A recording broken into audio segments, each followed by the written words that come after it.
जो आज हम lesson 4 geography class 7th NCERT करा रहे हैं। अभी हम वायुमंडल के बारे में बताएंगे कि वायुमंडल क्या होता है। वायुमंडल हमारे चारों ओर वायु की घनी चादर को कहते हैं। वायुमंडल का संगठन। वायुमंडल अनेक गैसों के मिश्रण से बनता है। नाइट्रोजन एवं ऑक्सीजन एक बड़ी मात्रा में वायुमंडल में पाई जाती है। इसके अतिरिक्त अन्य गैसें कम मात्रा में पाई जाती है। Carbon dioxide, nitrogen, oxygen, organ, अन्य सभी ये इनका प्रतिशत दिया है। नाइट्रोजन का 78%, ऑक्सीजन का 21%, कार्बन डाइऑक्साइड का 0.03%, ऑर्गन का 0.93 और अन्य सभी का 0.04%। वायुमंडल की ये जितना भी प्रतिशत है ये बिल्कुल एनसीईआरटी के डेटा के अनुसार है। पृथ्वी सूर्य की किरणों का 2 अरबवां हिस्सा ही प्राप्त करती है। ये बहुत इंपॉर्टेंट लाइन है, इसको आप याद कर लीजिएगा।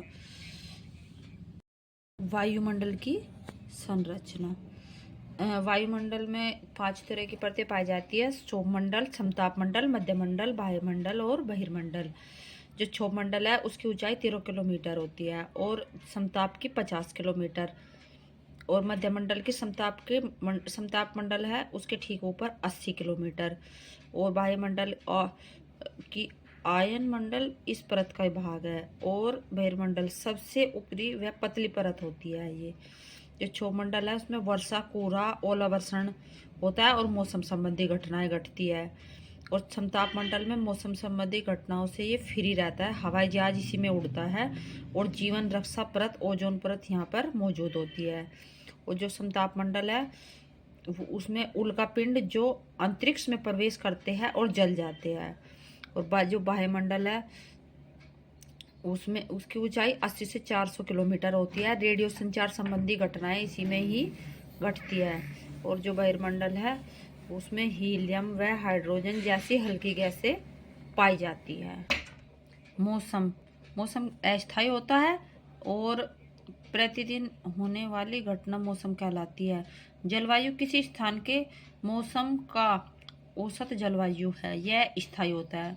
मौसम अस्थायी और जलवायु स्थायी होती है। तापमान वायु में मौजूद ताप की शीतलता एवं आर्द्रता तापमान कहलाती है।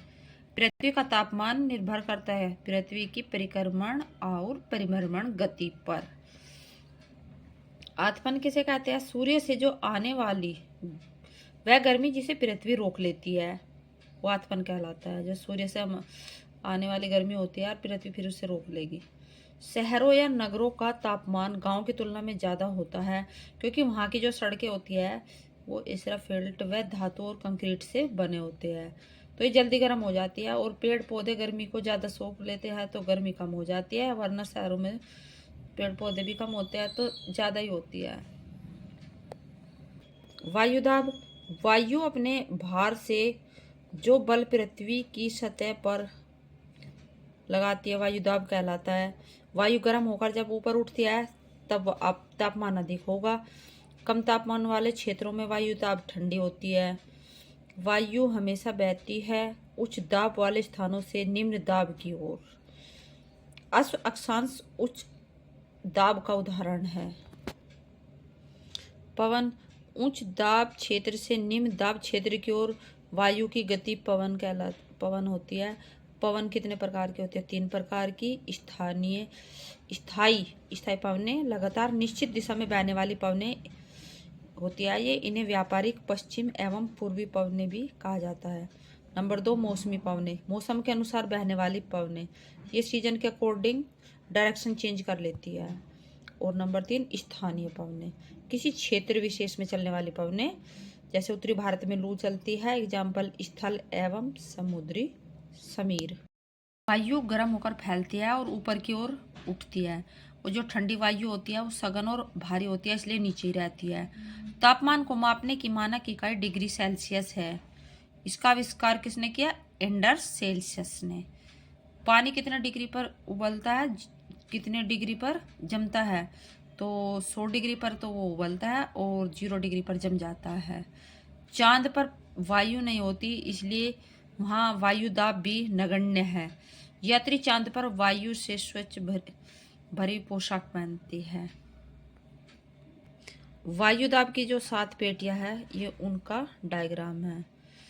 ये देखो, सबसे ऊपर उच्च दाब, फिर अधोध्रुवीय निम्न दाब, फिर उपोषण उच्च दाब होर्स अक्षांश, और फिर 23.5 डिग्री पर कर्क रेखा, और 23.5 डिग्री उत्तर, 23.5 डिग्री दक्षिण मकर रेखा, और बीच में हमारी रेखा है भूमध्य रेखीय वायुदाब।